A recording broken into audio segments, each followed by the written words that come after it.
$3 million in his fishing career.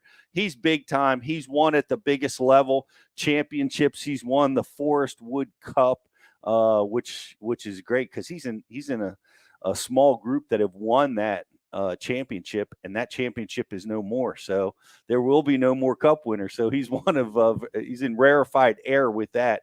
But he's a super talented angler. I still think of him as a kid.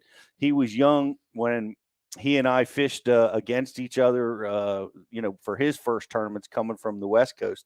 And now he has really matured into one of the sport's veteran anglers, a super champion. We're going to be diving into wintertime techniques today, which is it's all over the country. We've got snow, we've got cold weather, we've got water temperatures plummeting. And certainly they're doing it in our area too. A lot of places are iced up north already, and but a lot of open water. And I want to give a big shout out to our own Riz for smashing up a 9-pounder this weekend. Crushed it. Yeah, that was pretty cool. Yeah, that's going to be a tough one to beat.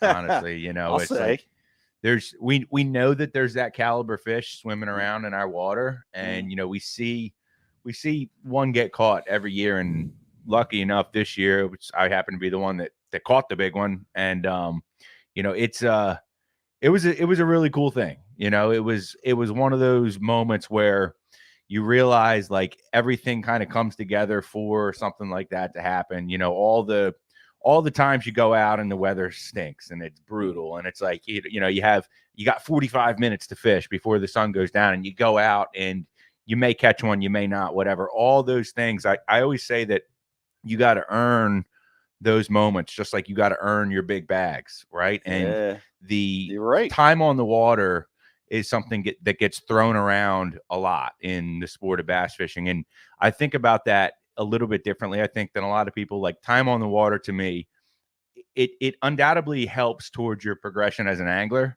But I also think that your time on the water, it's like a piggy bank that you just keep putting coins into, that you earn the opportunities to kind of have like those special moments and those special fish. So, it was an awesome thing. I got to experience it with one of my good friends, and it's like I said, it's going to be a tough one to beat, but now I'm thinking about a 10-pounder. So. Well, they've been caught.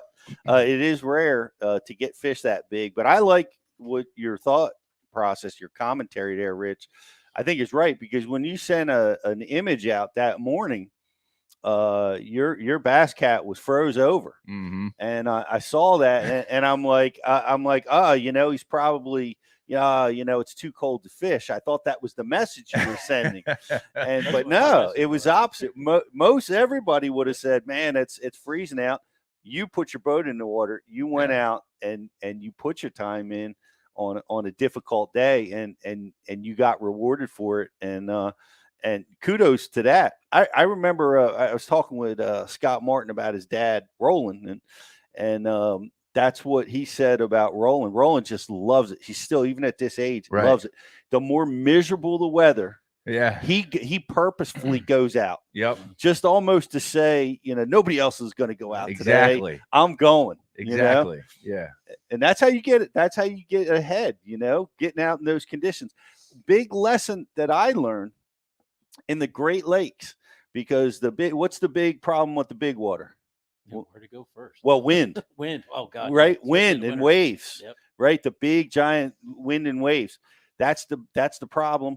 When the wind blows at practice or on any given day, people, they go to a protected cove. Yep. They go up a creek. But I learned, man, you got to get out into the big water. So I started practicing purposefully in that heavy wind, getting out in that big water, so that when it blew on tournament day, I knew how to react. I knew what to do. Yeah, so absolutely. So don't be intimidated by those conditions. Credit to you for going out on a really cold day. Yeah, and I gotta plug one of our seminars here that I've been listening to. I've actually listened to it multiple times now, but Cody Meyer did a seminar for us, and it's how to catch bass that are impossible to catch. And that, guys, if you're watching right now and you're not signed up to Bass Shoot TV, I'm looking at you. I'm looking at the camera. It is worth your membership right there in that seminar. I mean, we have a ton of seminars that are absolutely great, just like that. But Cody Myers catching bass that are impossible to catch was incredible because, you know, it really breaks down how these bigger than average fish move, where they live, and the ways that you can target them. And I'd be lying if I said that didn't play into kind of the way that these fish that we were targeting were set up. And it wasn't just a single fish. When I caught the 9, we'd caught a 5 and a 4, and then another, you know, heavy 5 after that. And so it wasn't a singular fish. It was a group, and they were in a place that you wouldn't typically think that they should be. You know, they're further out, they're set up differently. And anyway, check out the Cody Meyer seminar, Catching Bass That Are Impossible to Catch. It really, really is a good one. And still going on right now is our amazing deal. Thanks to our folks at TackleDirect. We're brought to you by TackleDirect Studios. Just a tremendous coupon that they're giving away for annual subscribers. It's a $100 gift card. You got to take advantage of it if you're not a subscriber. It's $99 for the year. We are running out, and we'll be running out most likely this week. So while supplies last, get yourself subscribed to bashu.tv.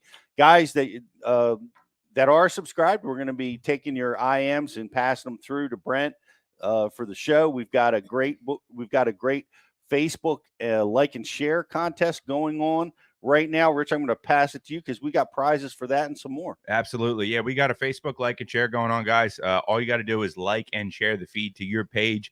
That's going to be an awesome prize back from Waterwood Custom Baits. They are really, really well-made baits, and you can win some of them just by liking and sharing today's feed. We also have a grand prize going on. That's going to be a Rapala prize pack. We're going to pull a question from today's show, ask it at the end, and you can have a chance to win that awesome Rapala prize pack. That's going to go out to a Bashu TV member. And then also on today's show, make sure you stay tuned until the end, because we are announcing the winner of the Mega Rapala 4 weeks of Christmas prize pack that we ran last week.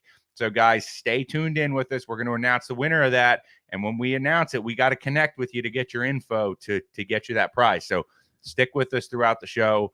We're going to be announcing that one. If you're at work, turn it on in the background. If you're, if you're doing something else, just stay tuned in, listen. And there's going to be a lot of good info going around there. And guys, don't forget, it's also a great time to either buy or sell a boat right now. Winter's here, but that doesn't mean that you stop thinking about fishing. If you're looking to get in a bass boat, head over to bassboatforsale.com. All these boats are highly vetted. They're tournament ready so that you can jump in the boat, get out there and start fishing and have a quality boat underneath you while you're doing it. And also, if you're looking to sell, it's a great place to sell as well. Bassboatforsale.com. They help buyers and sellers. Also, check out Hobie Eyewear. The sunglasses are so legit. They're lightweight, they're comfortable, and the lenses are really, really, really good. And a lot of the models float. So that's something cool too. If you're always having problems with losing your sunglasses because they fall off the boat, guess what? Hobie Eyewears, they're going to float. I don't know who has that kind of problem. I don't know. I think a lot of people might have that one, Pete. And last but not least, our friends over at Epoch Batteries. Guys, lithium batteries are changing the game. Power is something that it's really forgotten about in the sport of fishing. And keeping your boat powered, whether that's your trolling motor batteries, your big motor, your electronics, all that is so important to having a successful day on the water, whether you're tournament fishing or just fishing for fun. Check out Epoch Batteries. They got awesome lithium batteries to keep you going all day long. The thing I like most about the lithium battery, which is so important in our forward-facing sonar days and all the electronics that we have, they operate better when they're getting the maximum voltage to the units. Everything performs better, from dealing with interference to getting strong feedback from the units. Having that max voltage is there, and that's what lithium does. It delivers that mega 12 plus volts just as soon as they get hooked up. So you really need that clarity on those live views and that type of thing. Clarity is key. And we got Scott Carlisle with us, our head of marketing over here at Bashu, sitting in for little Miss Jocelyn. We miss you, Jocelyn. Jocelyn's home sick with the flu today, so we wish you well. Hope to have you back real soon. And Scott, you're going to be handling the IM boards and for us at Bass U, as well as monitoring all the questions on all our other social feeds. I see we've got quite a few people on our IM board right now. Yeah, Riz, lots of guys saying congratulations on your personal best. Way to go. Scott and Antonio and those guys are all about it. Yeah, that's awesome. I got to give a shout out to Howie Range, because one of the things we do at the beginning of every show is I'm always either tapping Jocelyn or Brian and saying, ask the guys how the sound is. Ask how the soundboard is. I didn't ask that today because I don't have Jocelyn sitting next to me. Howie on the ball says, things sound good, Riz. He's locked in. He's keeping his dial in. Howie Range, you are the man. You are the man, Howie. We love Howie. He's been around Bass U since the beginning, as I'm getting my phone propped up here a little bit. But yeah, shout out to Howie, and good to have you with us as always. Riz, did you catch 5 fish that day? What's that? The day with the 9-pounder? Yeah. What now? I'm putting a mega bag together here on paper because I heard you say 5, 5.5, a 4, and a 9. What was number 5? A heavy 3. We'll call it a 3.5. Yeah. You know, that's got you at 23, 26. You're at a 27-pound bag, and that's conservative. Wow. Right. Yeah, that's a Thousand Island bag. That's pretty solid. Pretty solid That's for insane. 40-degree water temperatures. What was the water temperature that day? 43. 43, right on the button. Awesome. Well, guys, if you're just tuning in, we've got one of the greatest anglers in the world that's going to be joining us here shortly, Brent Ehrler. We're going to be talking about wintertime techniques, fishing in this cold water, fishing for these giants. I know he lives on the West Coast, and he's got access to a lot of giant fish out there. Can't wait to talk to him. He's been a friend of Bass University forever. So we're going to take a quick break, and we'll be right back with the great Brent Ehrler. What's going on? It's Riz here from the Bass University, and I am excited to welcome in Waterwood Custom Baits to the Bass U family. These are custom handmade baits in the South Rainforest of Brazil. They're made of Marupa pedra wood. It's extremely dense, it's resistant, but it's also really buoyant. They're made of quality components with a 100% guarantee. They're made for tournament anglers to get it done when the money is on the line. Guys, that was like my second cast with this bait. That's a Waterwood custom bait. These things are handmade in the rainforest south of Brazil. And I mean, as you can see right here, it's a fish catching bait. It's got the front hook.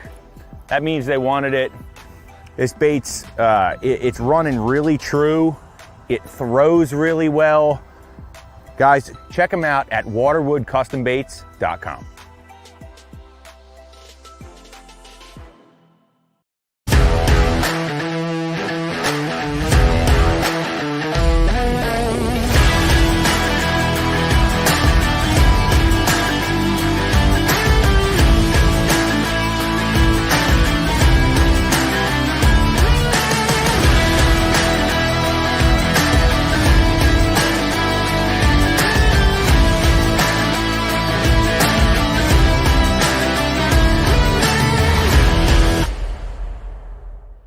BassBoatForSale.com is the world's premier bass boat listings business. We focus on driving premium web traffic to our main website, business Facebook page, business Instagram, and our business YouTube channel, providing your bass boat listings the best buying traffic and top-notch exposure.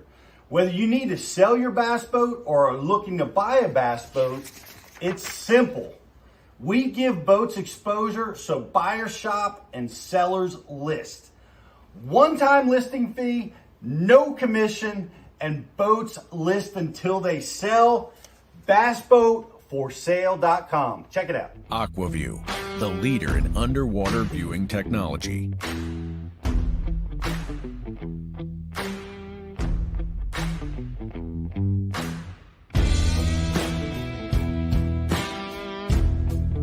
Find what you are looking for. Catch more fish. Have more fun. AquaView. Seeing is believing. Why do you love catching fishing rods? I'm truly losing less fish.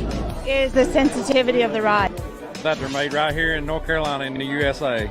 Strongest, lightest rod, 100% made here in Sanford, North Carolina. From the drop shot rod to the flipping stick, every rod has a purpose to it, and I rely on them all the time when I'm out there in a tournament. Durability in the John Cruz Worming series, the counterbalancing in the handle. It's the only rod I found that can withstand my hook set. Boom goes the dynamite.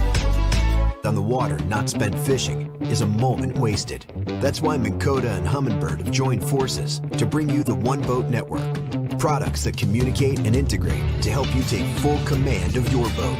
Born from our commitment to making the most advanced fishing gear even better by making it work together.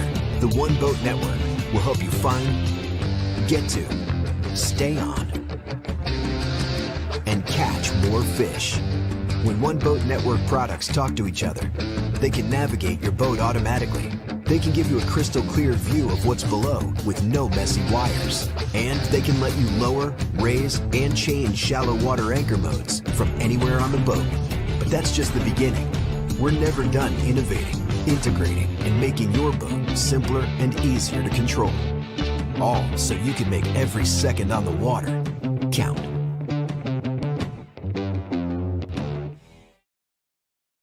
The nose. I'm like right there. Welcome back to Bass University Live. We're kicking around the Hobies that we like, the Hank Cherry models, which Scott likes, and these are the Huntingtons, man. I love these because you can swap out the lenses as opposed to carrying multiple pairs of glasses around with you. We love our Hobie eyewear. Yeah, we do. And we love this guy, man. He's like I said, he's a $3 million winner out on tour. And he's just an amazing angler and even a better instructor at Bass University. And we've been proud to have him for a long time and really excited to have him here with this good friend of ours, Brent Ehrler. How you doing, buddy? Doing well. Thanks for having me, you guys. It's good to be on with you. It'll be a lot of fun. Yeah, it's always good to have you on. You've been we've known each other for a long time. Of course, I always revisit when we bumped into each other at Lake Cumberland. How many years ago is that now? Well, that was 04. The EverStart Championship in 04. So which you won that tournament and really started your career, I guess. Or kicked it into gear anyway, but that was almost 20 years ago. And at the time, you I don't even know if you were 20 years old. You didn't look like it. I was 20. Shoot, I was upper 20s. Okay. I'm 45 now, so someone do the math. I'm not fast enough to do that math, but no, that was early on for me. I was fishing the Western EverStarts through FLW out here, and prior to that tournament, I actually had lined out that I was going to fish the FLW Tour in 2005. So, I was just a regional fisherman then. I had planned on starting to fish the Tour, which would have been that next season. So, it was a great way to kind of cap off that, regional fishing to go and fish the Tour. And, I've kind of never really looked back since. So kind of crazy. Yeah, that was crazy. What was the purse on that one? Was that like a $250,000 purse back then? No, it's kind of interesting. So I've had, my first 2 wins were that one, which was the EverStart Series Championship. And I think I made about 75 for that. But the very next year is when they're like, hey, by the way, the EverStart Championship is now $300,000, or something where it was like it doubled. Well, then I won the Forest Wood Cup in 06 at 500, and the very next year is when they went up to $1 million. So it happened to me 2 different times. The very first time in that one, believe me, I'm not complaining, but it's kind of interesting that it happened that way. So if I was just 1 year later on both of those, I would have had quite a bit more of earnings on that. So, I remember that being kind of interesting how it went down. And like I said, I'm not complaining one bit. I'm very fortunate on what went down. Dude, that's awesome. I mean, I've been on the wrong side of that. Anybody, if you fish a long time, things get changed. I remember they took the top top 3 to go to the elites, or go to the classic from the AOY on the opens. Wow. Is what they did, and then they moved it to 2, and I finished 3rd the next year, and sat out on that one. But I'd like to, I'm getting in your camp here, Brent. I think maybe we should send an invoice to Major League Fishing to see if we can recoup some of that Forest Wood Cup money that should have been yours. I like your thinking. I'm interested to see what kind of response you get from that. I think that'd get kicked to the curb as fast as anything. But for sure. Yeah, that's great, man. Great wins. You've got a cup win. That's, obviously that's a championship. That's a big deal. And you've done really well. You're you've got a lot of skill sets. We were really excited, and I want to touch on this because I don't know how much it's going to. Our conversation today is going to revolve around winter time fishing, but we're dropping the Brent Ehrler power shotting seminar on Thursday of this week that we filmed with you a little bit earlier in the year, and we're real excited to launch that one on Thursday. Oh, good deal. Yeah, that'll be a good one. I had a fun time doing that. Great technique for guys out there that like to flip, that fish a lot of shallow water. That power shot's a great way for fishing. Now, where I live right now, where a lot of people live, is probably not necessarily the right thing to do. Believe me, whoever has shallow water in the wintertime, they're going to flip, and it is a great technique to use for wintertime fishing. But if you're like me, living in Southern California, there's really just a lot of clear, cold reservoirs. Fish get deep. The only time they really go shallow right now is when it's windy or raining or both. That's about the only time you can go and start cranking them shallow and doing different things like that. But typically this time of year across the country, it's slow down and fish a little bit deeper, or a lot of bit deeper depending on the water that you're in.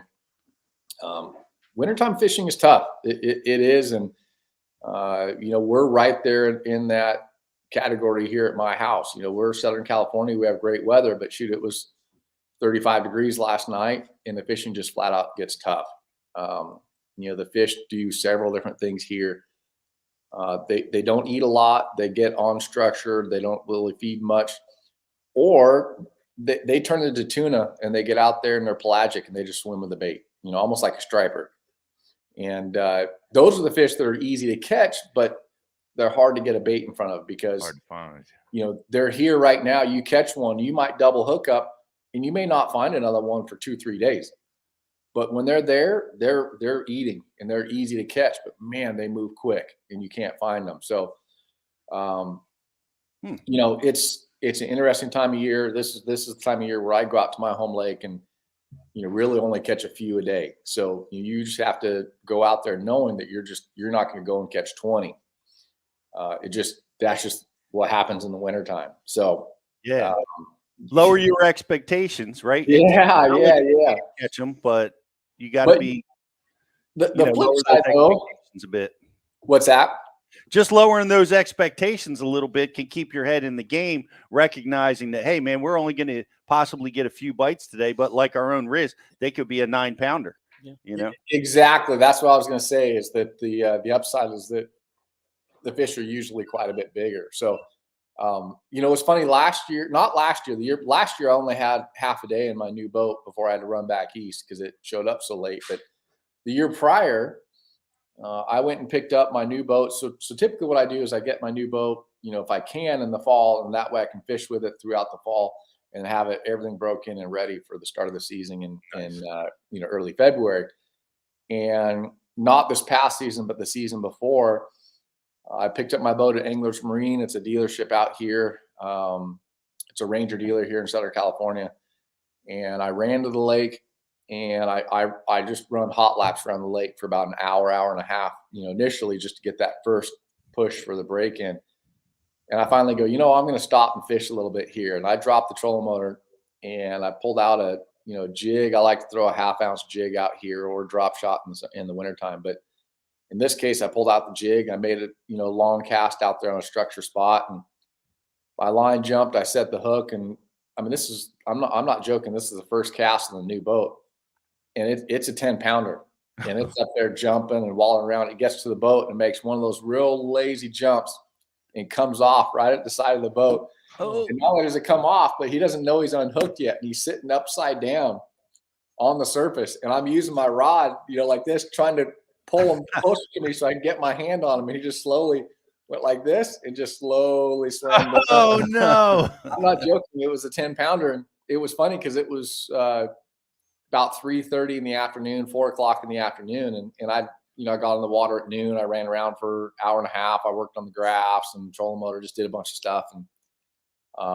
lost that fish. About 2 casts later, I catch a 3-pounder, and then it's time to go in. So I go, man, I can't wait to get out there tomorrow. I'm going to go and fish all day. I go out and I get on the water about 9 o'clock, and I do not have a single bite until 4 o'clock in the afternoon. I fished all day, had 0 bites until 4 o'clock. From 4 until 5 o'clock, I had 3 or 4 bites. But that day before, I dropped the trolling motor and they were biting. I thought they were just biting. No, it was just that afternoon window where they were actually biting. So a lot of times what you see this time of year is the fish will bite first thing and they'll bite last. And then during the day, especially if you have that high sun and calm and no wind, they just do not want to bite. And I don't know what it is. I don't know how to trick them. It's very, very hard to catch them in the middle of the day when it's slick calm like this. Yeah, that's an important point, and we see it here. Like, we get really cold, and it'll be, water temperature in the upper 30s. You're breaking ice. The air temperatures are bone chilling, and still, first thing in the morning, there is a bite. No matter how cold that water temperature is, that there's always a bite in the morning. It's so crazy. You got to have their breakfast. It is weird. Yeah. And there's, that's the coldest that the water is going to be. It cools off all night. It hasn't had a chance to warm up yet. It doesn't have anything to do with the water temperature. It has to do with them and the visibility and being able to see. That's their best time for hunting. I don't really know, but it doesn't matter how cold the water is. It seems like that first, light like that, they'll bite. And then, then you start to hear that, well, in the afternoons, the water temperature starts warming up. That's when they start getting a little aggressive. I believe that, but I don't understand why that first light, the water's going to be the coldest it's going to be all day. And that's when they bite. I don't know why. Yeah. Like you said, it's breakfast, Scott. And, and then after that, let the suffering begin. Correct. Yeah, exactly. So, but it's, there's things you can do. I on my home lake, it's easy to do, but fishing across the country and running on bodies of water you don't know, it's hard to do. But man, to slow down, if you're on your home body of water and it, there's a rock pile, there's whatever structure spot, man, just fish slow. I'm talking, you can throw a drop shot out there and let it hit the bottom and count to 1 minute, count 60 seconds before you ever move it. Good Lord. Move it a couple times and count to 30 again. I have caught them that way by doing that. And, really, I learned it. And it's funny, I did a podcast the other day, and that was kind of one thing I talked about. What I did is the fishing was this was years ago. This was before I started fishing nationally. I was fishing out here just regionally. And I was so sick of, going out and catching 2 a day. I'd bust my butt and catch 2 a day. And I decided I wanted to go and fish some live bait. So I went and bought some night crawlers, and I went and bought some crawdads, and I went out, and all of a sudden I started catching a bunch of fish. And, there's no substitute for the real thing. But one thing I learned is that the crawdads were hard to keep alive. So, it was easy to just get those little styrofoam packs of night crawlers and you just throw them in the fridge at home. And when I'd go out, I'd take that pack of night crawlers with me, and I'd pin a night crawler on a drop shot, a wacky rig, just pin it right in the middle and throw it out there. And, the first time I did it, I didn't really know how to fish it. I go, well, do I cast this out there and let it sit like I would if I was just using a night or catfish or trout or whatever. Just wait for my line to go. And that's, I didn't know what to do. So I threw it out there and I waited. I didn't really know. And then I moved a little bit and I waited a little bit longer. And then my line jumped and swam off and there was a fish. So what I figured out is that I could throw to these structured spots. Those fish are there. They just don't want to eat. But what I would do with that night crawler is let it sit for a really long time and just barely move it. And then they'd come and bite it. So I had a tournament coming up and I realized that I'd been going out and doing nothing but fishing live bait. So how am I going to fish in this tournament that's, it's artificials only? So crushed them on live bait in the Derby. I know. So I took a long, skinny worm and I wacky rigged it on a drop shot because night crawler, I don't know if you guys have ever seen them. When you pin them like a wacky rig right in the middle and you fish them in that cold water, when you reel them in, I'm not joking. Those night crawlers would be 12, 14 inches long and really skinny. There's something about when they get in the water like that, they expand, they lengthen and get really long and skinny. So I took a real long, skinny hand poured worm and, started the tournament. I just ran out there. I pinned on that long, skinny worm and I fired it out to a rock pile. And I told my buddy, my team partner, I go, man, it's going to be a long day. And, I did my night crawler deal and counted to a minute and just barely lifted. If you imagine that drop shot, you have the drop shot, the weight on the bottom and the worm on the top. When it hits the bottom, the weight hits like this and the worm just goes like this and just slowly falls, right? Well, now it's sitting there for 60 seconds. And when I lift my rod tip, if I lift it, that worm goes like this. It pulls up. It just barely moves. That's before I even shake it or do anything. So all I would do is just lift just to where I could feel the weight. And I drop the rod tip again. And I count to 30. And then all I do is I lift that rod tip until I feel that weight, count to 30. And about the second time I lifted it, my line jumped. Very first cast of the morning of the tournament. So I ended up catching, every one of the fish on that wacky rig drop shot, fishing it really ultra slow like that.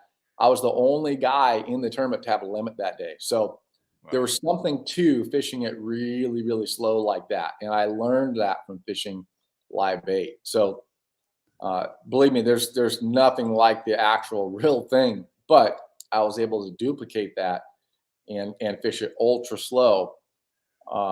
Now, kind of going back to what I said earlier, I can't do that fishing nationally. I can't do that going to a lake that I don't know. I'm running around the lake just trying to get a bite. I don't know, why make a cast at something? I don't know a fish is there unless he tells me he's there. But on my home lake, I know they live there. They just don't want to bite. Right. Period.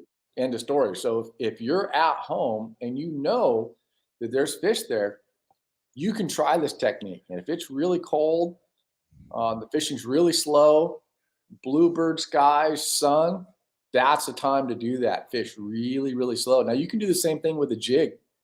Throw the jig out there, let it sit, and just move it. What I think happens is that those fish watch the bait fall. They see it down there. They know it's there. I mean, think about it. That's their home. You're not tricking them into anything. They're aware of their surroundings. Otherwise, they wouldn't be alive.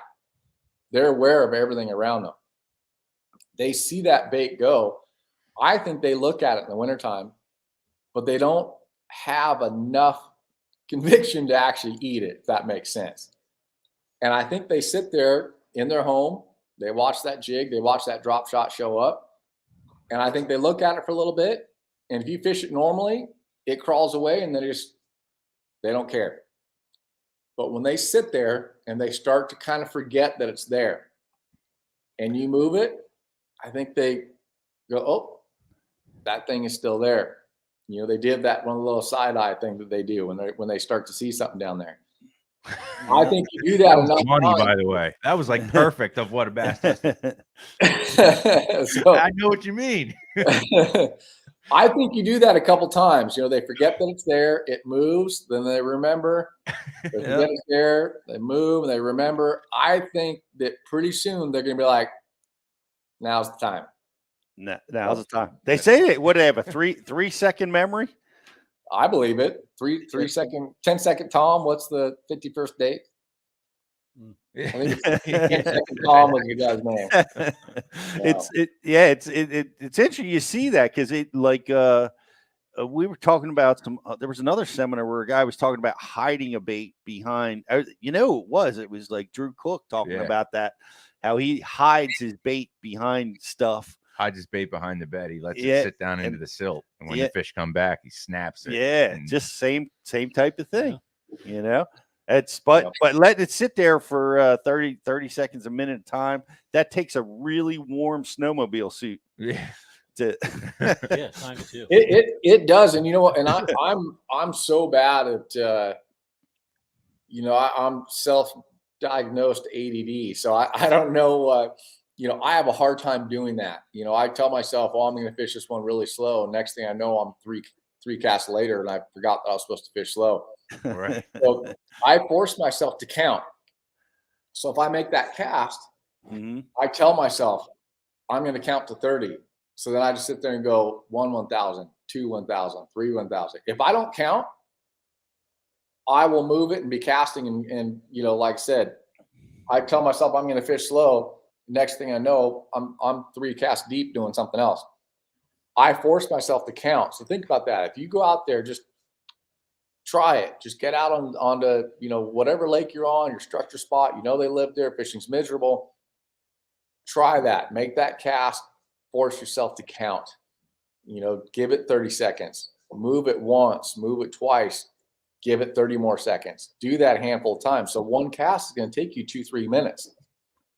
But I'm telling you that the reward of that is pretty impressive. And I've done it a few times at home, and it really works. When that water temperature gets tough, when the sun's high, when it's calm, it's the wrong time for those fish to feed. But guess what? It's the only time you're out there, so you have to try and get them bite somehow. So aside from using live bait, that's the best thing I got. It's amazing. Like once you get a bite doing something like that, like you're like, oh, okay, this actually does work. And you have the reward of catching a fish, and it makes it a lot easier to count to 30 after you've counted to 30 and you caught one. Like jerkbait fishing. Like, it's like we all are guilty of like, okay, I gotta really slow down, let it sit for longer. And it's like if you're letting it sit for longer and you're not catching them, you're like, well, this isn't even working. So why am I doing it? But then the first time you let it sit for 15 seconds, and then the next time you hit it, there's one on it. You're like, okay, I can wait for 15 seconds all day long if I'm going to keep catching it. For sure. And that's a great example. A jerkbait is a good one for doing that. Clear Lake out west here, it's 10-1 fishing it slow versus fishing it fast. And it's so weird how you can do that. You could have a guy that will pause 3 to 5 seconds, not get a bite. The guy that pauses that 20 to 30 seconds is the one that catches a bunch. And I have to do the same thing with a jerkbait, is cast it out there, twitch it, and I'm just watching the line and counting. That's all I'm doing. And half the time you're sitting there, you get to 20, if I say I'm going to count to 30, I get to 20, and all of a sudden my line just starts stripping out. They got it before I do anything with it. So it's just sitting there for 20 seconds. That crap is just sitting like this, and it might even be just slow sinking. When you get in that cold water, they like to just kind of slow sink, so it's just going like that, just real slow, and they just come up and just turn. So a lot of times you get to that 20-second mark, and they've already got it. So, but counting is a big deal, at least for me. That's the only way I can do it. Right. That's one of my favorite bites, and it's so hard. You got to have the patience and to sit there, and you're watching that slack in your line, and you feel that little tick with a jerk bait, and it makes you almost think, oh, it was probably a bluegill or a crappie pecking at my jerk bait, and it's not. It's just that bass just sucking it in, and they can be giants a lot of times. Big 6-7 pounder will have a dog bone sideways in his mouth, Exactly. It felt like a little tick. Is Clear Lake is that your home body? Are you close to there? No, I'm not. Unfortunately, I love Clear Lake. It is one of my favorite fisheries, across the country.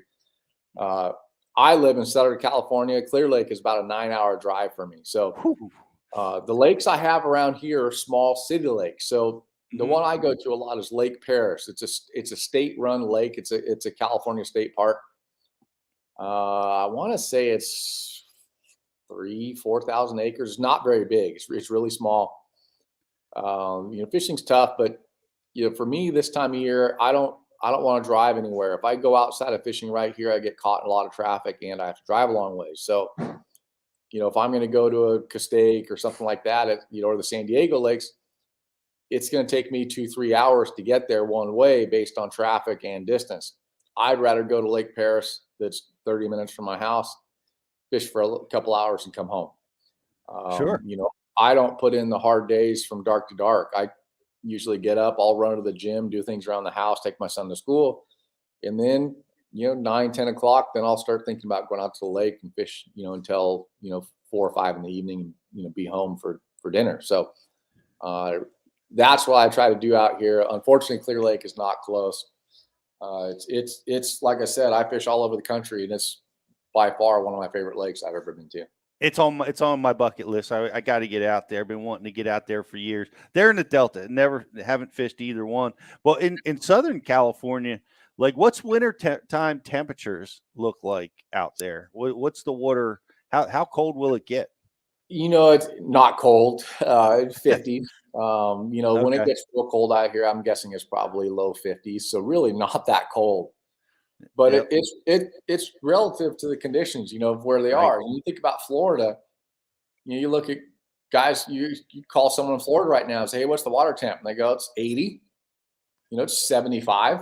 Mm-hmm. So, when it gets really ultra cold in Florida, you're talking about 55 degrees. I mean, that is ultra, ultra cold. And it's only going to be that temp for about 2 or 3 days. And then guess what? The spawn's following that. They're spawning right now in Florida. That's just the way Florida is. It's every place you go to, you guys, you're probably thinking, no, 50, 55 degrees is warm. That's when they're active. They're up swimming around going crazy. For us, that's when it's cold. And they act just like they would if it was 30 degrees for you guys. All right. Yeah, that's shorts and t-shirt weather for us. Springtime fun. Yeah. Come on, that's perfect. But let me ask you about that. We were talking about this, and Ish, one of our buddies, was talking about the float and fly technique as a powerful wintertime technique. Have you spent any time with that technique? I have, and I've tried it at my home lake here, and but I tried it here, but I tied up some real big flies. I wanted a big bait down there for them to get, and I bought all the material. I spent multiple hours tying these things because I know how to tie flies, and I was convinced that was how I was going to catch them out here at Lake Paris. I never had a single bite on them. So, but it's a big deal for spotted bass. I know when you get up to Lake Oroville, Lake Shasta, some of the clear, big reservoirs with spotted bass, that's a big deal. They catch them on the float and fly. But I have never, I've caught a few on it, but nothing that, I'm real impressed with. In fact, the ones I've caught on have been back east. I haven't done it here at home, but I know up in Northern California, that's a big deal around those spotted bass. A lot of the Tennessee guys do that. It's just, it's a real popular technique. I've never figured it out. Yeah, I've played with it just a little bit, and but I know a lot of guys, like you said, that Tennessee River guys, they credit that as being a way to get them through the wintertime. And for those guys who don't know what a float and fly is, it's just cork fishing. You're drifting a fly, a lot of times a crappie size jig, and they have bigger bass ones like you're talking about, Brent, in all sizes, but you're just floating that for suspended fish that are extremely difficult to catch. And we keep thinking we're going to see that play in a tournament, in some of these cold water tournaments. Like now that the classic has moved to the spring, we keep waiting for that float and fly to be a factor, but we haven't seen it yet. But see a guy slinging one out there with a big orange bobber on it. You know what I mean? It'd be awesome. I'd love to see the live coverage on that. Things getting all tangled up, spinning around. It's when actually fun to fish. when I see guys fishing that, it kind of looks like you with the camera gear with wires everywhere and big poles, and it's all over the deck and all kind. It's hard to get that bait out there. It's tricky. It's certainly tricky, man. But anyway, talk to me about your by the way, guys watching us over at bashu.tv, you got a question for Brent, question about wintertime fishing, let us know wherever you're watching us, and we'll relay your questions along to Brent. Yeah. But I see that because we have a question right now. What do we got for Brent? Yeah, we got one from YouTube from Kenneth. He's out in Colorado. He's got a lot of reservoirs out there that don't freeze over, and he's looking for best advice how to attack that water when he's looking at it and starting his day. So you go deep first. You go, what if you're going to hit a new body of water like that in the winter? What do you do first? Brent, I'll throw that to you. What do you brand new body of water in the wintertime? Kind of like it sounds like the bodies of water you fish. Yeah. What are you going to do? It does, and really, kind of like what we talked about, earlier. The fish seem to bite better in the morning. So if you can get out first thing. I don't care how cold the water is. I start off throwing reaction bait. I do, especially in the morning like that. The fish are going to be active. Really, the two style of baits that I run are a crankbait and a jerkbait. This time of year, I never really throw the Alabama rig. I'm sure that would be effective as well. But for me, it's a crankbait and a jerkbait. What crankbait I really like is a Lucky Craft DD 2.5. And it's the DRS model that has kind of that single knock to it. That's the bait that I really like to throw at home. It runs about 12, 14 feet. On a long cast, I can get that thing to 14 or 15. But I like it because it's a little bit meatier bait. It's a 2.5 body, so it's a little bit bigger. Has that little single knock to it.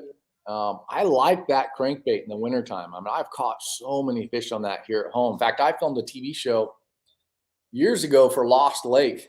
It's a TV show that was on OL Atlanta, I think, at the time. And I ran to a lake out in LA County that I hadn't been to before, and I caught a 10-pounder on that thing on camera. Whoa! Yeah, the 2.5 DD. It was funny. I was cranking a 1.5 down the bank and saw a good little rock pile that was just kind of off the bank a little bit.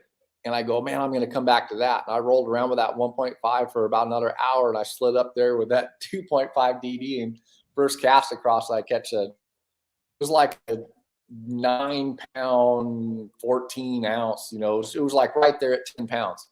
Wow. So that's the crankbait I really like, and you don't need to slow down, fish it normal. I fish it pretty fast.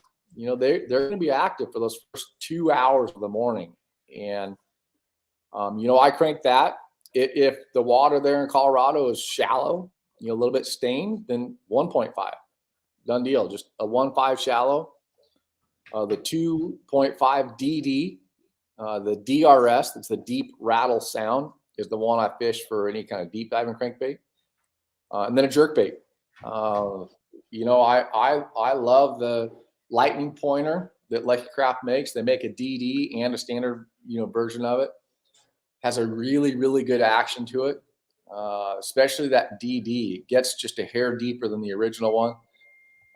The action on it is better than any jerkbait I've seen for a long, long time. So, if you want to get a real deep diving jerkbait, that pointer 100 DD gets deeper than anything I've ever seen. I get that thing about down to 12 feet. So if you're fishing a spot that's real deep, then go with that one. A spot that's medium deep, then go with the DD. Lightning pointer, and then if it's just a standard anything 12 foot or less, I just throw that original lightning pointer. Really you got to experiment with the jerkbait for the speed. We talked earlier about going to Clear Lake or different places where you have to pause for a long time. I think in the morning you can get away with a fairly fast cadence with that bait, and then if it was starting to taper off, maybe you're at that 10 o'clock in the morning and it's sunny and calm, that's where you're gonna have to go to that 10, 20, 30-second pause between twitches on that jerkbait. But really for me, cranking and jerkbait is how I catch them in the wintertime a lot. Even in clear water, the lakes I fish here at home are clear. People don't realize you can catch them cranking. You really can. And, especially first thing in the morning, then late in the day, I say late in the day, late in the morning, when you get to about that 10 o'clock hour, that's probably when I start slowing down, throwing a worm or jig, drop shot, that kind of thing, and trying to fish really slow. Yes. When the water is at its warmest. It's a great question. And I've got you're talking about the pointers. One of the top secret baits in the real cold water around here is that itty bitty 65. Oh yeah. The teeny tiny little jerk bait is a killer in cold water situations. Yeah. We love that thing. Great so Brent, feel free to call the folks at Lucky Craft and ship us out a Christmas package. I want to circle back on something that Brent mentioned earlier, and it was talking about the bass that become pelagic on bait. And like, to me, that's such a fascinating thing.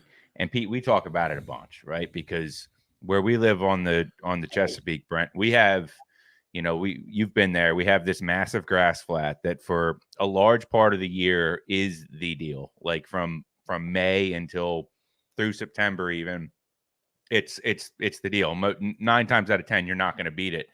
And there are just massive numbers of big fish that flock to that, between that 4 and 7 pound range. And, in the fall and in the winter, we know places that some of these fish move to, right? Like they move into certain places, but the amount of fish that we know that live in that system on the flat all summer long can't possibly all be moving into these places because they just don't get caught as much these times of year. And one of the things that we've kind of learned is that a lot of these fish, like you said, they swim with the stripers, and they kind of move differently. And what I want to know is 2 things. Like, do you think that a fish that becomes pelagic and just starts to move on bait and move with, bigger game fish, is that just a bass that is kind of different than the rest of the species, like the rest of the bass? And then also, like, how would you specifically target them? Like, if you were going to go out and look for just them, just those giants that move on the bait and they're swimming around with schools of striper, like, how are you going to attack them? That's a good question. I don't exactly know what some of those fish do. My theory is that those fish are out there, they're roaming right now until something tells them to, do something different. They're out there swimming with bait. If there's stripers in there, they might be swimming with striper. If they're not, if there aren't stripers in there, they're swimming out there with their buddies and they're just following the bait. And then come March, they're going to be like, hey, I'm going to go ahead and roll up to that shallow water up there and get warm and do some loving. I think that's what they do. And then after that happens, after the spawn, who knows what they do? They may become a resident fish on a piece of structure, or they might just be nomadic again. They roll up, they spawn, they go right back out, and they get on bait again. I'm not sure what they do, but every year there's always a population of fish that sit on the structure. There's a population of fish that are shallow. There's a population of fish that are out there just swimming, and they don't know, where they are now, and they don't care because their only thought is following shad. That's all they're doing. And when they don't want to follow shad, I think they just suspend and chill, or they get down on the bottom and they hunker down, they put their bellies in the mud, and they know that the bait's there. And then when they're ready to go, they probably just slide up and wait for those schools of bait to come by and get after them. So to target those nomad, those pelagic fish, really you have to get out there and use your eyeballs and look for birds. They're the best way to determine where actual bait is, because the birds are eating bait. The bass are eating bait. Birds are dead giveaway for where the bait is. So for me, my dog's gonna start barking here. Sorry, guys. So for me, it's looking for birds and then using your graphs. So I run around. I use the Garmin EchoMap Ultras. And sorry, my Amazon. He's excited. He loves fishing for pelagic fish. Apparently, man, he's going nuts. So you use your mapping. What about forward facing sonar? Have you started chasing those nomads that way? For sure, and that's what I was going to get to next. Is that you have to know where to drop your trolling motor to start using forward facing. So look for birds, or if it's traditionally they get in certain areas. My lake at home, they like to get in about 3 areas. And every year they're in one of those 3 areas. And they change quite a bit based on water level. I've had them where they're out in just the middle of the lake. Nothing around. There's no contours. Right. There's nothing out there. There's bait and a bunch of bass. And, when you find those areas where you think that they live, I will go, and sometimes I'll idle around. I'll try and see them on 2D and down view. If I see them, then I know there's even more down there when I drop and look at them with Panoptics. If I don't see them, a lot of times I'll go and just idle around, look, maybe there's birds. I'll just roll up to the birds, drop the trolling motor, and start using Panoptics and look for them. And it's unreal what you see out there. I've caught more crappie now at my home lake with Panoptics than I ever have in the past. And what's funny is that those fish, the crappie, I know exactly when I see them. They suspend in like 5-10 feet of water over anywhere from 30 to 50. And they're the only ones that do that. I haven't caught any bass doing that, but you'll see 10 of them. I'm out. It's open water. There's nothing there. There's no structure. There might be structure on the bottom in 45 feet. There might be a rock pile down there, but those crappie aren't relating to that rock pile. They're in that area, in that 5 to 10 foot zone. And the bass kind of do the same thing, but not that high. I'll see them suspended about 10, 15 feet off the bottom. Instead of being from 0 to 15, they're in that bottom to 15 range is where the bass are. And, it has changed the way I fish out there, because now I can find those fish and cast them, whereas before you had to wait for them to get on your 2D and drop straight down to them. And I think they're getting smart to that. They know that you're there. They can feel the 2D. They like to kind of sit off on the edges and look at you and not get underneath the boat. Have you seen? Yeah, we've been seeing that with the forward facing too. We've been hearing, they're running from that signal these days. At least that's what that's what some guys are seeing, and they feel like eventually the fish are probably going to get adjusted to that too, but they're not quite there yet. Yeah, it's hard for them to run. They can move, where when you're looking at them straight down on 2D, it's not much for them to go from right here to there to here to there. Yeah. Well, Panoptics, I can just follow them, so it's kind of it's easier to target them. Now, I do believe that they're going to get to that point, and I've seen a little bit where they know you're looking at them, right? And you cast them, and you can pluck one off here, one there. They know that they don't feel comfortable right in that one spot. They move over here, and you can retarget them and make that cast to them and continue to do it. But they don't like to stay there. They like to kind of do this thing on you. But you're able to track them and follow them and kind of make those repetitive casts and be around the fish more. Whereas before, it's happened to all of us a bunch, where you drop on them, you see them on 2D and you're dropping to them. When they're gone, you don't know where they are. You just start figure eight. You just start moving around with the trolling motor trying to find them again. You don't have to do that now, which is great. I think we were talking about this earlier. It's what a great time to learn about your forward facing sonar is the wintertime. Yeah. Right? The fish are separate from their cover a lot of times, and they're isolated or around bait fish. They're in a place where you can shoot them and see their reaction. This is a great time to practice, don't you think? Oh man, it's the best time to do it. Fall and winter, that's when they get out and they're easier to see out there. Yep. Summer, you can duplicate it a lot as well. A lot of times to me, the fish are kind of similar in the summer than they are in the wintertime. They get out in some of the same areas. Not all the time, but they do get out in that little bit deeper water. But man, now's the time to get out there and do it and look for them and cast them. And and try to trick them. Maybe you find that one little style bait. You know, maybe it's a jig head with a shad style worm. Maybe it's a drop shot.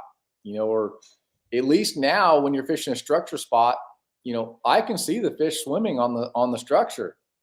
So at least it lets me make a cast to it and spend more time on that cast. Yep. Than if I'm just fishing a structure spot. If I see the rock, I see whatever out there, and I don't see anything there, why should I, you know, make one of those 2-minute casts to that spot if I'm not seeing one? Exactly. You know, It makes things so much more like cerebral. Like you know, like once you know you're in an area that there's fish, like you said, Brent, it's like it gives you so much more confidence to go through that rotation of baits, colors, shapes, sizes, weights, falls, action. Like I could go on and on and on. Like, but like if you never knew they were there, you're probably going to leave because you're like, there may not be a fish within 5 miles of here. But in the wintertime, right, they're not easy to make bite in the winter. So you really have to think about it, right? And that's what gives you confidence to stay. Exactly. For sure.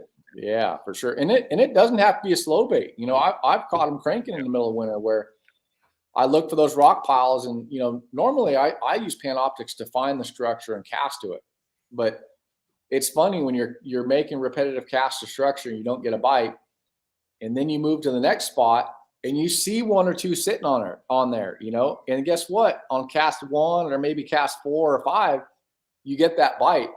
Like you said, it's amazing just for your confidence level to know, hey, I saw one there. He's around that spot. Now I just got to get that bait to deflect off that rock a certain way to get that fish to bite. Interesting.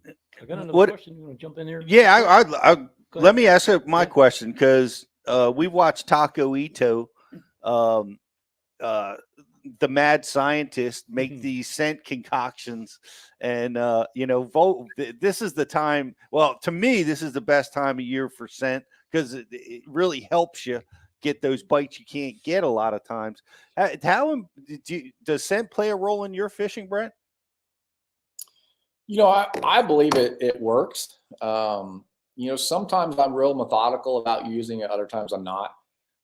Usually for me, if I am, you know, running around my home lake, or, you know, it seems like half the time I fish now it's for, or 3/4 of the time it's for something, you know, it's doing something for a sponsor or whatever. So I don't do that. Practice for tournaments are really the only time I fish. Really, and get out there. Tournaments and practicing is about all the time I have for fishing these days. I use it in practice. I use it in the tournament. So I'm real big on not touching it in practice. You know, at the start of the morning, I slather all the baits with that stuff. Sometimes I'm reapplying, you know, every time I change the worm or haven't had a bite in a while, I'm reapplying. Other times I go half the day and go, oh man, I haven't put anything on there. You know, so I'm not real religious about it, but I do feel it is effective. It can't hurt. Let's put it that way. What are you using? I just use smelly jelly.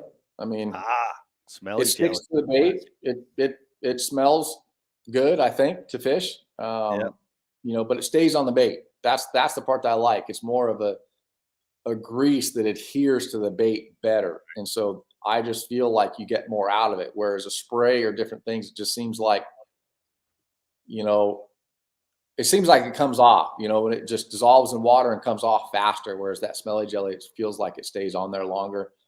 You know, if I'm flipping and pitching and something like that, and you know, I know it's still on there because I'll be doing something, and next thing I know, I'll be like, oh man, my hand stinks, you know. Well, it's because I've been grabbing that bait and pitching, so it's on there for a long time. So if I can smell it, I know they can smell it.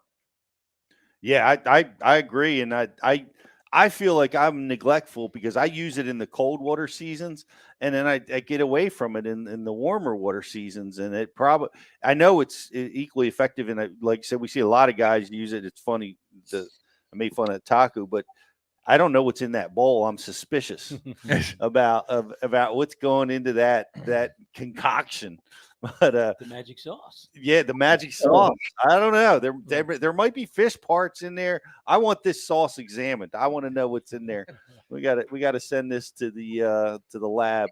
But we got a question. Yeah, for Brent? out on Facebook, Tom Arco. Sorry if I killed your last name there, but yeah, he had a good question along. Talking about bass biology in these cold winter conditions. Do you think they're relying more on their vision, or maybe that lateral line, or it's just a combination that you look at for conditions? That's great question, Brent. What's your take on that in the cold water? I think it's conditions. I think clear water, they're more visual fishing or hunting. In stained water, I think they're more lateral line. You look at a smallmouth. To me, they're very visual. They always are. I think the conditions are what dictate that. I think that they're designed to hunt. That's what they do, and their God-given talent is sight when it's clear, lateral lines for feeling vibration. It's whatever centuries they're going to use for their conditions, I believe. So, one thing I know though is that adverse conditions, I like baits with rattles. If it's going to be, windy, overcast, raining, adverse conditions, I like to give everything I can. Whereas if it's dead slick calm, I like the quieter baits. If I'm going to go with a crankbait, for example, if it's calm, I'm going to throw a silent 1.5. If it's nasty out, I'm going to throw a 1.5 that has that DRS, that deep rattle sound to it. To me, that's just something that I feel like those fish that are hunting aggressively, in those adverse conditions, they're going to hear it from farther away. They're going to see it. They're going to track it better. That's my thought. I think when it's dead slick calm, they're more visual. They don't need to hear it. I think they hear the actual knock to those baits. I think will kind of turn those fish off a little bit when it's slick calm. Yeah, that's the juice right there. Yeah, and good luck catching a fish in cold, muddy water. That's a challenge. No matter it can be done, but boy is it tricky. I want to ask you about blade baits because we love them. We love fishing them in the 40s, and when the water gets real cold. Do you have any experience with that? Do you use them in your arsenal? I do a little bit. I've caught plenty of fish on it. But what I see as being more effective out here, especially in like a clear lake scenario or my home lake too, is I use a Lucky Craft LV 500, and which is a lipless crankbait. Yep. But I fish it the same way you guys fish a blade bait. I fish it on the bottom like a jig. Mm-hmm. You cast it out, let it hit the bottom. You pull it, let it hit the bottom. Not necessarily a pole, a big hop. I fish it just like I would a jig, kind of like what you guys do with that blade bait. You fish it on the bottom. And I'll do that with an LV 500. I've caught them at Lake Havasu that way really well as well. So, around the West Coast, I've done it in a lot of scenarios. But like I said, I use that LV 500, that lipless crankbait, instead of a blade bait. Interesting. And I've done that too. That blade bait is something else, and that lip. As a matter of fact, as I remember, Jared Littner talks about worming that blade bait in that exact fashion over on Bass U, and it's lipless is a great cold water bait, guys. It's definitely in that vein of everything that we're talking about. I want to ask you this. I mean, there's the big swim baits and that craze that really is out in California. Is the cold weather, is the cold season a time of year for that, or does it go away when the water temperatures get real cold?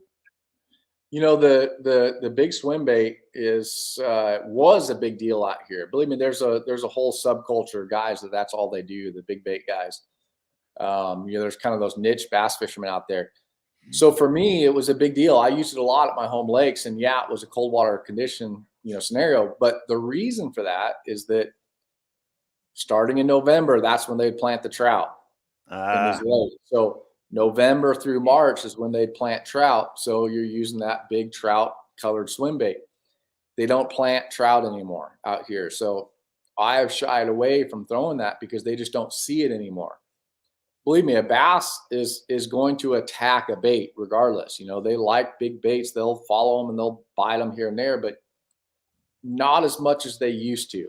You know, back in the day, I would do that. You know, we talk about the reaction baits now. So now when I go out there first thing in the morning, I throw the jerk bait and the crankbait.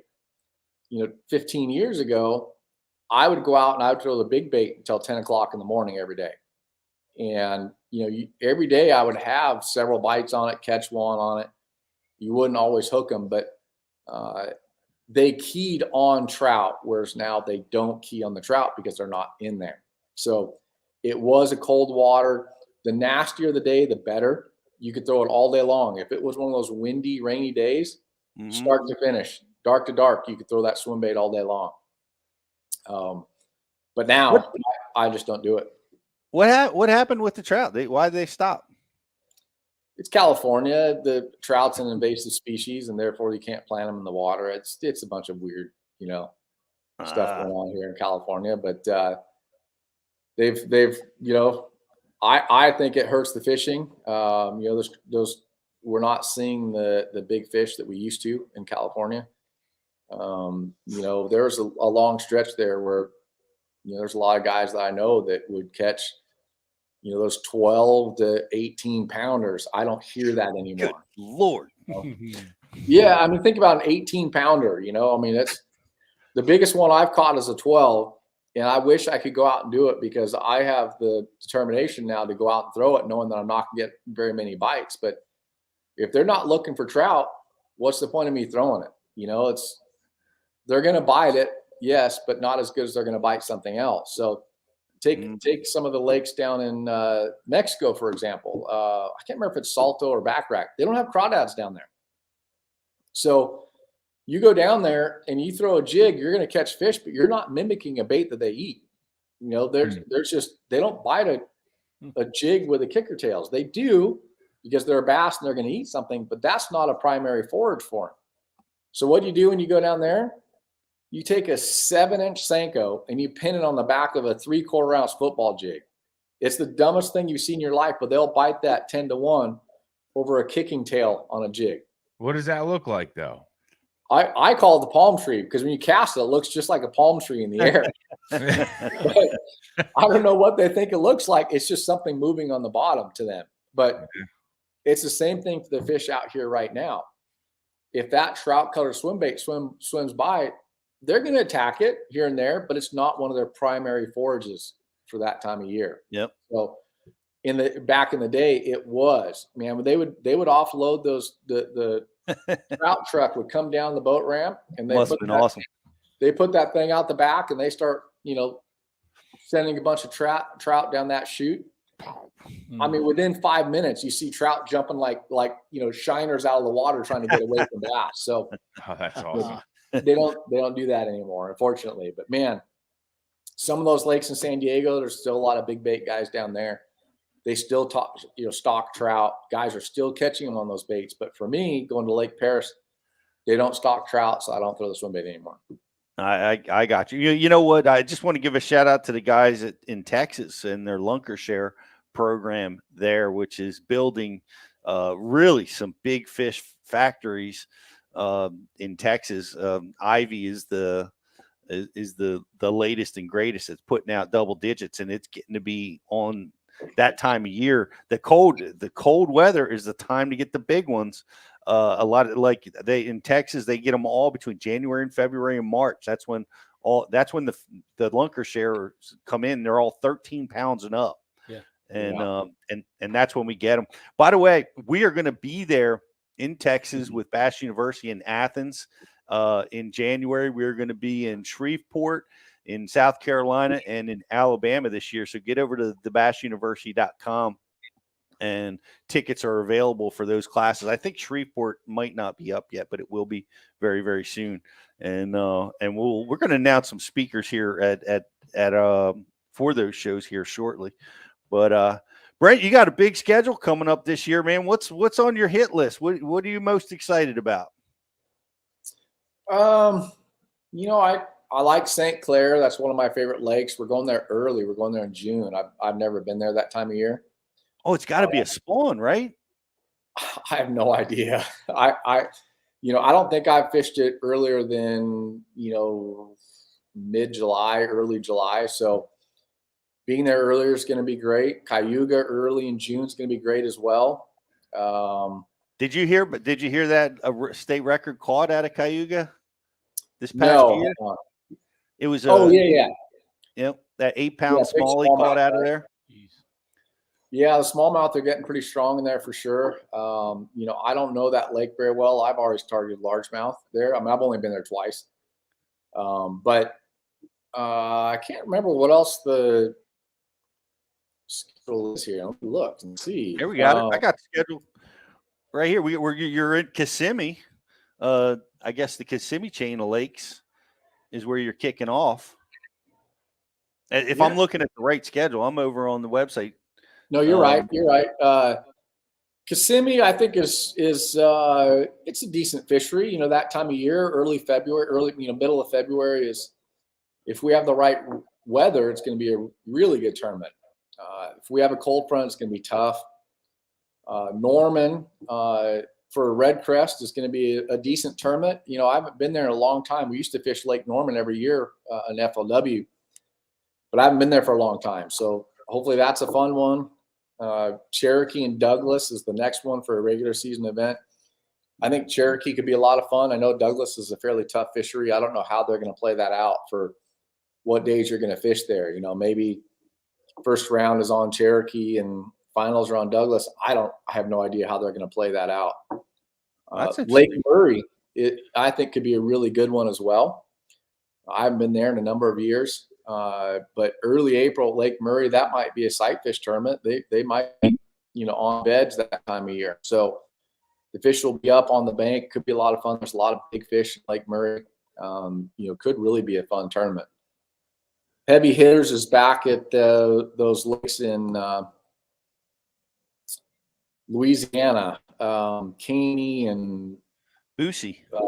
Boosie, yeah. It could be a good one. It's later in the year. When we were there last year, it was in February, and it was brutal fishing. I mean, it snowed on us. They canceled one day of practice, which was strange. They didn't want us to be cold, apparently. I don't know, but they canceled a day of practice, so they gave us 1 day of practice, and guess what? It snowed on us on that 1 day of practice they gave us, and it was basically the same, if not worse, than the day they canceled. But that's always the way it works out, isn't it? So that could be a tournament. A lot of big ones there. I mean, look at a bunch of records were broken there for big fish. Randy Howell caught an almost 13-pounder in that tournament. So anytime you catch a high 12, it was a 12-14. I don't remember how big it was, but there were so many 7, 8, 9s, 10s caught in that tournament just in a short period of time. So we're going there in April. That could be, my guess is that'll actually be a post-spawn tournament. For being in Louisiana like that could actually be a post-spawn tournament. But there's a lot of big ones that live there. Maybe the post-spawn's really good. So all said and done, though, I'm still looking forward to that St. Clair. That's just one of my favorite lakes across the country. Going there earlier could be a lot of fun. It could be even crazier. So I can't wait to see it. I mean, I've never been there during the spawn either. It's got to look like the craters on the moon, just everywhere. If you happen to catch it at that season. And I know, like I talked about the records on Cayuga, but they're jacking stringers that time of year in the upper 20s, to win team tournaments, on that body of water that time of year. So that could be quite spectacular. What do you do? You're going to the heavy 5. I got to ask you that. How you feeling about that? Versus every fish counts to going back to the heavy 5. Do you like that or not? Yeah, good question. I'm fine with it. I could care less either way. I just want what's best for the greater good. That's all I care about. I want the fans to be happy. I want the anglers to be happy. To me, it doesn't matter. It probably won't change anything I do. I didn't really change anything to cater to the every fish counts. Believe me, it's easier to try and catch a smaller one, or know that a smaller one will help. But it doesn't matter, all said and done. You still have to catch, some big fish in the mix. I've probably been more competitive on the 5-fish format. I look at the chances that the tournaments that I've won, the opportunities where I have almost won. I probably had more of those opportunities at the 5-fish limit format than I have at the every fish counts. But I don't think we're going to see too much of a change. I know that they did a study, going back on the last year or two and looking at the weights of the guys that won, the guys who are on that cut line, and they calculated it out to what would have happened if it was a 5-fish format versus the every fish counted. Nope. Oh man, what was that? That's fascinating. They made it sound like there was very little change. No kidding. So think about that. Every fish counts, but the actual outcome was very similar based on their biggest 5. So it's funny because people say that, it's easy to go out there and just catch a bunch of small ones. That's all the Bass Pro Tours. They go out and catch nothing but small ones. That's not the case. Think about the guy that goes out and he caught 5 that day for 15 pounds. Okay. And let's say he finished in our format. He finished in, 20th place or something. Okay. For 5 for 15 pounds. Well, the guy that caught 20 for who knows how much, let's say he had 20 bass scoreable fish for 60 pounds. Okay. Out of those 20 scoreables he had for the 60 pounds, I promise you 5 of them were bigger than 15 pounds. So the guy that was out there catching more fish, I promise you had his best 5 would have been competitive to the guys that were only catching 5 that were trying to, go for those big fish. So I don't think we're going to see a whole lot of change. What I will see is that it is going to be a lot easier to do well now. And I say that because if you're out there running around and you only caught 5, you're still in the mix. Whereas before, if you only caught 5, you wouldn't have been in the mix. So really, it's only going to be easier to compete. Right. Well, I guess it'll keep the guys that are having a slow start more engaged in the competition, right? Like, I think so. Yeah. I mean, if there's guys that like to fish that way. Randall Tharp is one of those guys. Hackney was one of those guys that just, I think they're comfortable with only catching 5, and they're going to do what they feel like they need to do to get those 5 bigger bites. Randall Tharp is a great example of that. He's a great fisherman, and I think he excels on those grinder of tournaments, knowing that he doesn't care if he's got 4 with 20 minutes to go in the day. He knows he's doing the right thing to get that 5-pound bite. Mm-hmm. And he's done it a ton. I mean, look at him. He's had a tremendous amount of success by doing that. And I'm not that style of fisherman. I hate trying to catch only 5 all day. Believe me, I've been right there where I catch 2 or I catch 4 or I only caught 5. I've done that plenty of times, but I'd much rather catch that limit and then only worry about getting 2 more bites the rest of the day. Even though you catch a 12-inch fish at a tournament where it's going to take 20 pounds to do well, I still feel better mentally knowing that I've got that 5th one in the boat, if that makes sense. Me too. Yeah. It definitely it adds a comfort, or it changes your mentality. I know a lot of people live that way. Just get the monkey off your back. Yeah, get that 5 and then move on. I wonder about the top, right? Because I watch all this stuff, man. I love the lives. I love it across the board. And what we saw in Major League Fishing was guys pull out in front and a lot, and then they would they'd be so far out in front that they would basically stop fishing a lot. And I wonder how it's going to affect that. Like, is it going to keep them battling the front runners? I wonder if that's going to be the case. I think so, yeah, because you can't get that lead. I mean, there's only so far you can go with 5 fish. Right.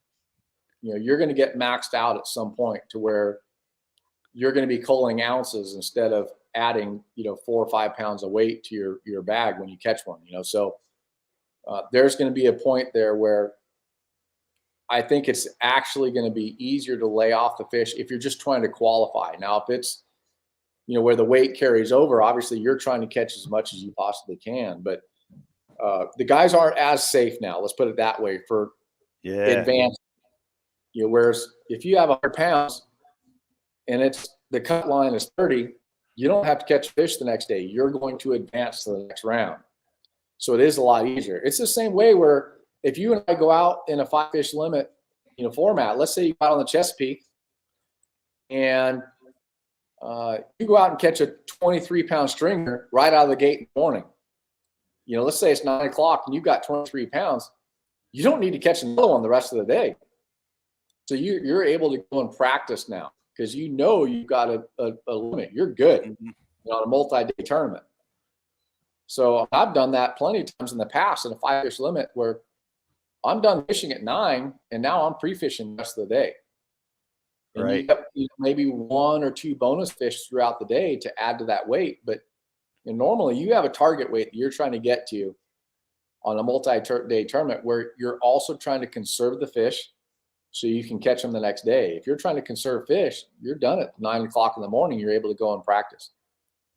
Yeah, that's interesting. I hadn't really dove into this except for this moment with you. There's it adds a lot of complexities in the decisions that the guys are going to have to make in real time. It's going to change things a little bit. I hopefully it adds to the excitement. I want to ask you this because how is are you going to carry your weight through to the finals? Or is it going to stop and zero out when you make the finals? How's that going to work this year? So the way it works this year is you fish your first round, which is 2 days. The top 20 advance to the next round, which is the knockout round. Now, when you're in the knockout, this is 5 fish each day. So you have 10 allowed fish for the first round. If you're in the top 20 of each of your divisions, there's a group A and a group B. The top 20 from each go to the knockout round. So there's 40 guys in the knockout round. They take 10 from the knockout round to go to the finals. But now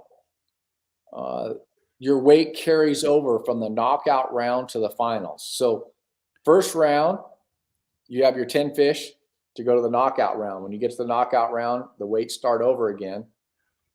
Now you fish the knockout round. If you're in the top 10, you go to the finals, but your weights are carrying over. Okay. So the way it used to be is that it was knockout, or is the first round, weights zeroed going to the knockout round, weights zeroed going to the finals. It's no longer that way. I think I like that. There's also no longer a win the first round and advance straight to the finals. There is no longer that option. So you have to fish the first round. You have to fish the second round to make it to the finals. Interesting. Yeah, I always liked it when the weights carried over. I thought that's an asset. Rewarding a guy for having a good event and having a good day. Even I think that's a big deal. And what's interesting is that we've seen it a bunch where the guy wins the first round and advances straight to the finals and finishes dead last in the finals. Yeah. So like you said, a guy can get on that flurry, he can catch a ton of fish and he can qualify, but those fish are gone. So over a 4-day period, is he really the best fisherman? It's good to see now where the weights do carry over. And, the guy that wins that at the end of the tournament is the one that truly deserved to win. Well, that's the end game, but let me keep my fish. Worked hard for those fish. But Brent, man, it's awesome having you on, man. I appreciate what you do for Bass U. And, I want to invite everybody watching, to watch Brent on Thursday. We're going to be releasing his power shotting seminar, which is, it's powerful technique. That's going to be dropping on Bass U TV. So get yourself over and get subscribed. And we'll be watching out on tour this year, man. Wish you the best of luck. Thank you. I appreciate it. Thanks for having me on, and anxious to see the power shot seminar as well. I can't wait. I think everybody's going to love it. And, we're going to be rooting for you this year out on tour. Wish you the happy holidays for you and yours. Hope you have a great one, and we'll catch up with you soon, buddy. Thanks, you guys. Appreciate it. Thanks again for having me. You bet. Brent Ehrler, everybody.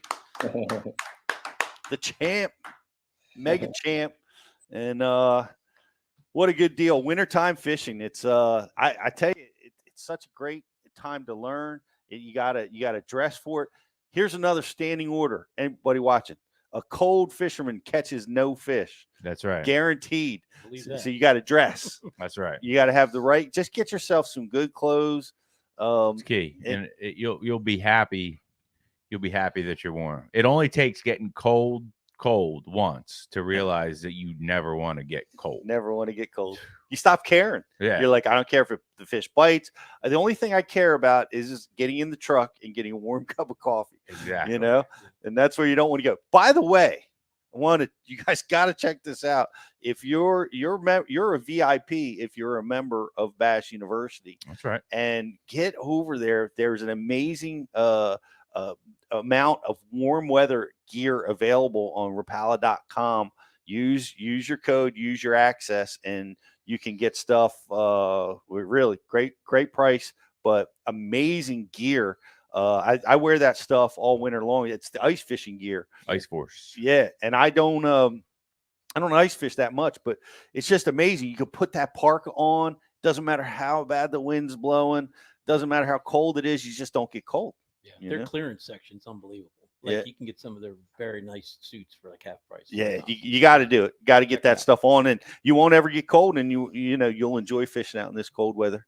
You're gonna catch some of these big fish that we're talking about, guys. We're gonna take a quick break. We're gonna give away some stuff. We'll be right back after this quick message. What's going on? It's Riz here from the Bass University, and I am excited to welcome in Waterwood Custom Baits to the Bass U family. These are custom handmade baits in the South Rainforest of Brazil. They're made of Marupa pedra wood. It's extremely dense, it's resistant, but it's also really buoyant. They're made of quality components with a 100% guarantee. They're made for tournament anglers to get it done when the money is on the line. Guys, that was like my second cast with this bait. That's a Waterwood custom bait. These things are handmade in the rainforest south of Brazil. And I mean, as you can see right here, it's a fish catching bait. It's got the front hook. That means they wanted it. This bait's, it's running really true. It throws really well. Guys, check them out at waterwoodcustombaits.com.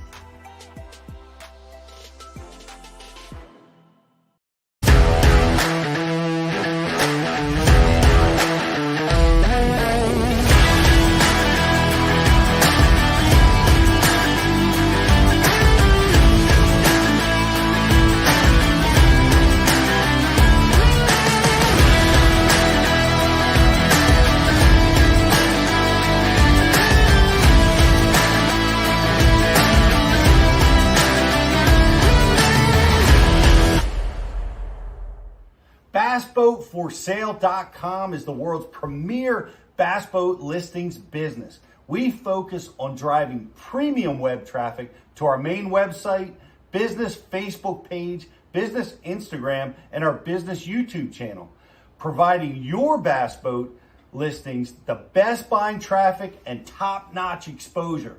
Whether you need to sell your bass boat or are looking to buy a bass boat, it's simple. We give boats exposure so buyers shop and sellers list. One-time listing fee, no commission, and boats list until they sell. BassBoatForSale.com. Check it out. AquaView, the leader in underwater viewing technology.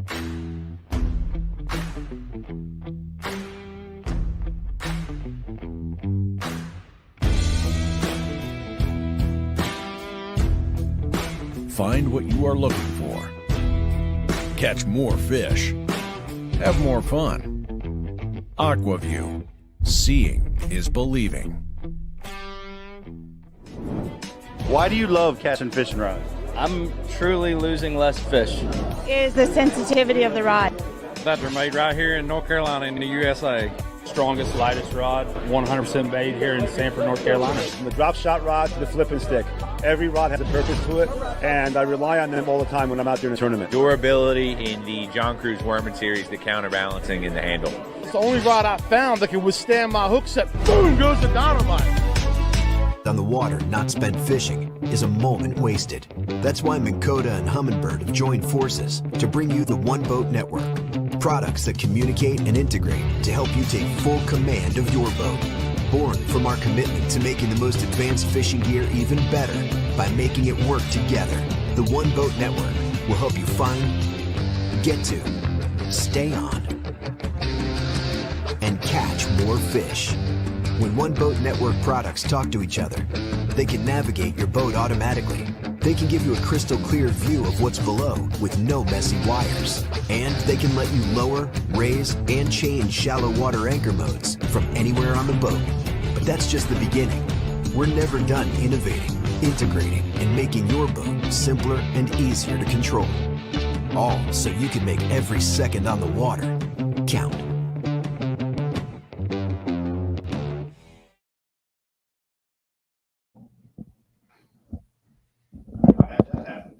Welcome back to the Bass University Live. Come on, Kate, you can come on through.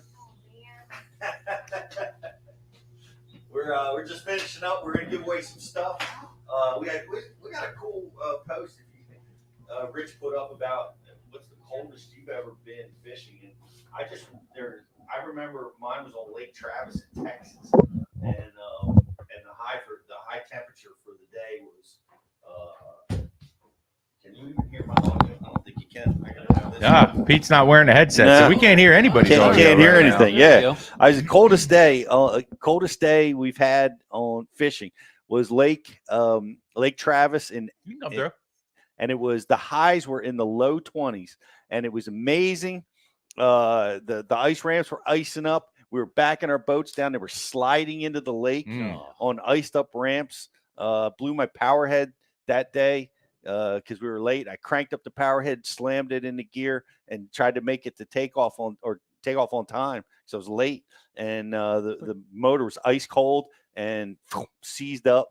Lost my motor for the tournament first thing. Man. Wait a minute, Pete, you were the last one on the water? What?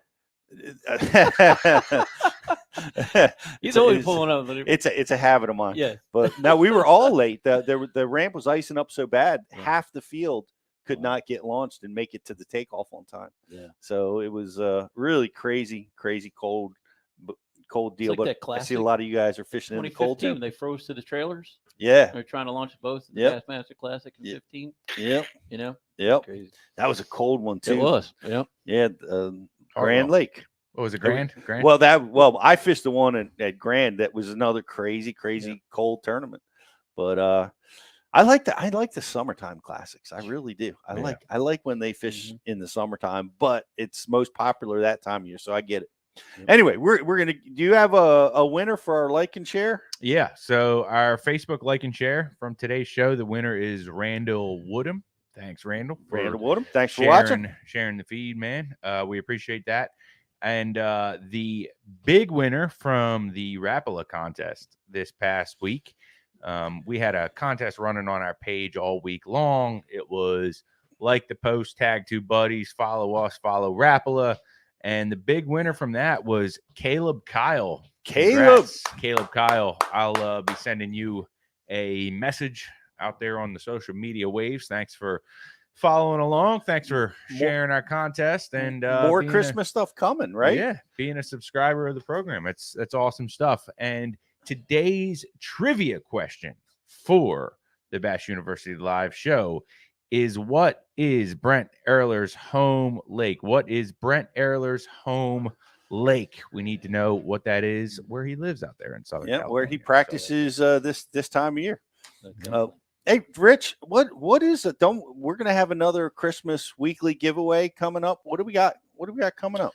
We have a few things coming up still, Pete. We have a Waterwood custom baits pack coming out, and one more prize coming out for week 4 of the of the 4 weeks of Christmas at Bass University. So stay tuned, guys. We'll be posting that on social media later this week, and you can get involved in the contest, win some awesome prizes. Yeah, the best thing too, if you get on that newsletter, we put out a newsletter once a week that's got all our latest, greatest content, our contest that's going on, links to some of our greatest teachers out there. So sign up for that newsletter. It's on our website. It's online. These contests will be a part of that. So get on, and we'll send you a good, informative newsletter once a week, and you'll love it. Make sure you're signed up. Tick that box, guys. Check that box. That's right. Check that box. And we got a winner on the. What was the answer? I can't remember. That was Paris, Lake Paris. Lake Paris. And the winner of that is St. Cress. Congratulations, St. Cress. You were the first one to come through with Paris, Lake Paris. Awesome. Good work. Congratulations. Happy holidays. Merry Christmas. Guys, don't forget, we're also doing something on social right now. It's a challenge. I'm throwing it out there to you guys. Hope you're watching, paying attention. Man, it's easy. All you got to do is this. Pull up your phone, turn the video on, and tell us why you love to fish. We want to hear the reasons why you love to fish. Take that video, send it in to you can send it to my email, and we'll post it on social. What's your email? My email is riz.bashulive@gmail.com. So it's in the newsletter. Okay. Exactly how it's Put that spelled, up on guys. the IM board, riz.bashulive@gmail.com. And guys, we want to feature you on our pages. Take that video, tell us why you love to fish, or if you just want to send us fish pictures with a little bit of a story behind it on how you caught the fish, where you caught it, what you caught it on, exactly what the water temperature was, exactly what the conditions were, so that we can go out there and catch the same fish. I'm just kidding. You don't have to do all that. But seriously, send us some stuff, and we want to feature you guys on the page. So awesome. Yeah, get that stuff in. We love to hear from you guys. Appreciate you being part of the Bass U program. We've got a lot of exciting things coming. If you come see our events, people travel from all over the country and world really to come and see the events. And we're at the Bass. Go to thebassuniversity.com. You get a listing of where we're going to be. We're going to be releasing a lot more details as far as who our instructors are going to be this year and what the events are at each one of those weekend classes. So it's wintertime. It's cold. It's a great time to learn. It's Saturday and Sunday events. We go all day. We have speakers and seminars going all day. It's a blast to hang around with a bunch of fish heads like us and learn about fishing from really the best anglers on the planet. So that's going to be going on. We're going to be back next week with another Bass University live, and I want to wish you guys all the best, and we look to see you next week. That's Riz. That's Scott. I'm Pete. Bass University Live. Happy holidays.